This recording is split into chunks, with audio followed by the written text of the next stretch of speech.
ओवैसी ने लगाई प्रधानमंत्री से गुहार। पीएम दफ्तर में की मौलवी की तस्वीर लगाने की मांग। कौन है वो मौलवी जिनके लिए ओवैसी ने उठाई मांग? क्या पीएम मोदी मानेंगे देशभक्त ओवैसी की अपील?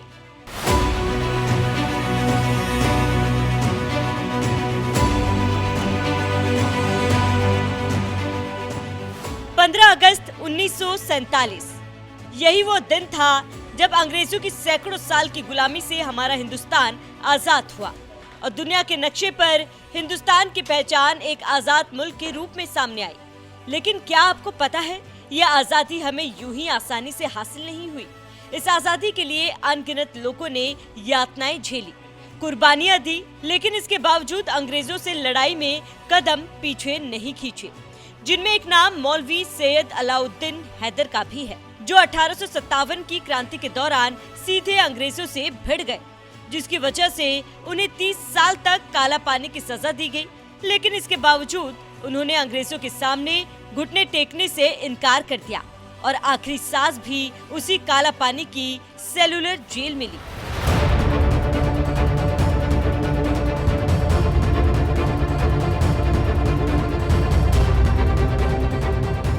दरअसल देश के 79वें स्वतंत्रता दिवस के खास मौके पर सैयद अलाउद्दीन हैदर की चर्चा इसलिए हो रही है क्योंकि 14 अगस्त को हैदराबाद के सांसद असदुद्दीन ओवैसी एक कार्यक्रम में शामिल हुए, जिसका नाम था भारत की आजादी की जद्दोजहद में तेलंगाना के गुमनाम हीरोज।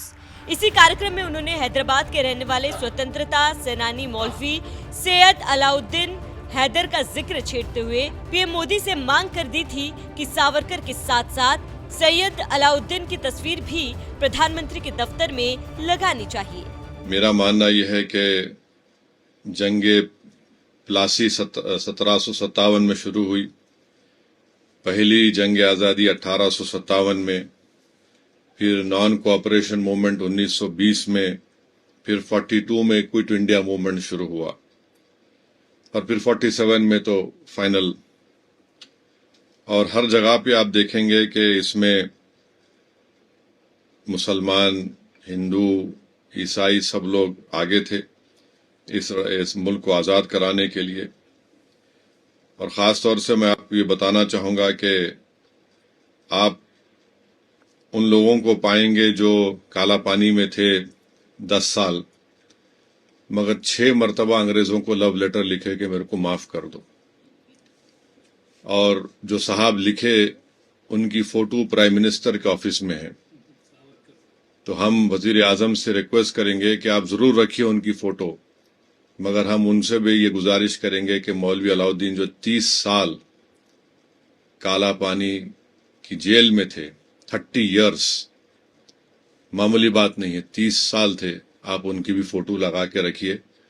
तो ये इंसाफ का तकाजा भी है और इससे बेहतरीन मैसेज जाएगा अगर प्राइम मिनिस्टर अपने ऑफिस में मौलवी अलाउद्दीन की फोटो को रखेंगे। ओवैसी जिस स्वतंत्रता सेनानी अलाउद्दीन की तस्वीर को प्रधानमंत्री के दफ्तर में लगाने की मांग कर रहे हैं, वो 1857 की सिपाही विद्रोह के बड़े नायक रहे।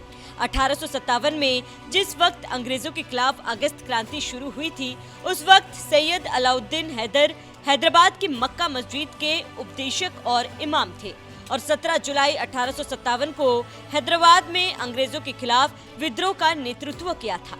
इस विद्रोह का उद्देश्य ब्रिटिश रेजिडेंसी पर हमला करके कैद किए गए विद्रोहियों को छुड़ाना था, जिसके लिए उन्हें भारी कीमत चुकानी पड़ी, क्योंकि विद्रोह का नेतृत्व करने की वजह से बौखलाए अंग्रेजों ने सैयद अलाउद्दीन हैदर को गिरफ्तार करके काला पानी की सजा सुना दी और उन्हें अंडमान निकोबार द्वीप समूह की सेलुलर जेल में डाल दिया गया, जहां करीब 30 साल गुजारने के बाद 1889 में जेल में ही उनकी मौत हो गई।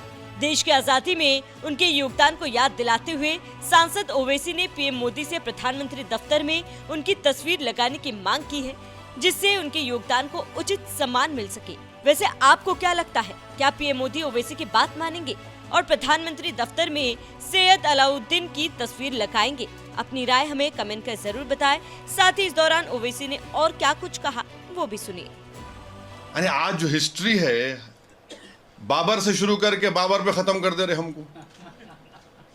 ने क्या लेना देना हमको बाबर से, मुगलों से? हिस्ट्री है, उससे उससे हमको क्या करना है? और आप अंदाज़ा लगाइए कि इस किताब में मैं तो कहूँगा कि नौजवानों को ये किताब पढ़ना चाहिए कि नेताजी सुभाष चंद्र बोस जख्मी थे जब प्लेन से निकाला गया एयर क्रैश के बाद। तो नेताजी के पहले अल्फाज क्या थे सुनो आप। किससे पूछे? हबीबुर रहमान से। आपको ज्यादा तो नहीं लगी? ये कहां गई मोहब्बत, ये बोलो आप। माने एक प्लेन क्रैश हो रहा, प्लेन क्रैश में से जख्मी है और नेताजी सुभाष चंद्र बोस हबीबुर रहमान को बोल रहे आपको ज्यादा तो नहीं लगी? कर्नल रहमान बोले नहीं मैं ठीक हूं। और नेताजी अस्पताल जाते वक्त क्या जबान से क्या नहीं कर रहा था? हसन, हसन कहाँ है, हसन कहाँ है, हसन कहाँ है, हसन कहाँ है? तो हबीबुर रहमान साहब बोले नहीं है। तो नेताजी क्या बोले? नेताजी उनको बोले जब अपने मुल्क वापस जाएं तो मुल्क की भाइयों को बताना कि मैं आखिरी दम तक मुल्क की आज़ादी के लिए लड़ता रहा हूं। ये जंग आज़ादी जारी रहेगी, हिंदुस्तान ज़रूर आज़ाद होगा, उसको कोई ग़ुलाम नहीं रख सकता। ये देखिए आप, ये वैलर जी, ये जो इस धरती से मोहब्बत थी, अंग्रेज़ों से इस मुल्क को आज़ाद कराना था। और तो ये आबिद हसन सफ़रानी की जो दास्तान है, यानी ये लोग ये भी नहीं बोलते कि आबिद हसन सफ़रानी साहब बाद में वापस आए। 5 साल तक उनके घर वालों को नहीं मालूम था कि वो नेताजी के साथ है। वो ये समझ रहे कि जर्मनी में पढ़ रहा उन्हें, जर्मनी में पढ़ रहे। बाद में एक इंडियन नेशनल आर्मी का एक सिपाही सिंगापुर से छुट के आके बोला कि ये तो तुम्हारा बेटा तो नेताजी के साथ है। आबिद हसन सफ़रानी साहब फिर वापस आए हैदराबाद को। उसके बाद उनको पंडित नेहरू ने कहा पहले उनको इजिप्ट का कौंसल जनरल बनाया, फिर उनको इजिप्ट, फिर Baghdad, Syria, Senegal, Syria. IFS नहीं था, जब आईएफएस नहीं था, नेहरू खुद इन कई लोगों का इंटरव्यू लिए थे। जो लोग थे इंटरव्यू लेके इनको आईएफएस अभी नहीं हुआ तो इनको भिजाए वहाँ पे। और फिर नेहरू पार्लियामेंट में गड़बड़ हो गई थी कि इराक़ में ये जो मौजूदा जॉर्डन के किंग है उनके दादा के भाई वहाँ के बादशाह थे। रेवोल्यूशन आ गया तो पार्लियामेंट में उठ के कोई नेहरू को बोले कि कैसे हम लोग इसको महसूस नहीं कर सके। तो नेहरू उस वक्त खड़े होके बोले कि नहीं, हमको मालूम था, आबिद हसन रिपोर्ट लिख के भिजाए थे कि ऐसा होने वाला है। ये देखिए ये बात है, हमको ही नहीं मालूम बांग्लादेश में क्या हो रहा, हमारे को नहीं मालूम। वो माने फोरसाइट जो था हमारे लोगों का वहाँ पे स्टेशनड है, मगर लिख के भिजाए नेहरू के देखो ये चेंज आ सकता है इराक़ में। फिर वापस आबिद हसन साहब वापस आए हैदराबाद को। और फिर हुसैन शाह वाली दरगाह के पास वो एक फार्म खरीद लिए थे, वहाँ पर वो बेचारे मोतिया उगाकर मोतिया के फूल बेचते थे। लिख रहे वो बड़ी तकलीफ़ में भी गुजारता था और अपने शादी भी नहीं किए। फिर उनके भाई के बच्चियों को, भाई के बेटों को काफ़ी पढ़ाते थे। फिर बाद में उनका 1984 में शायद उनका इंतकाल हुआ, दायरे मीर मोमिन में उनकी तदफीन हुई। अरे कोई पूछने वाला नहीं, कोई बोलने वाला नहीं।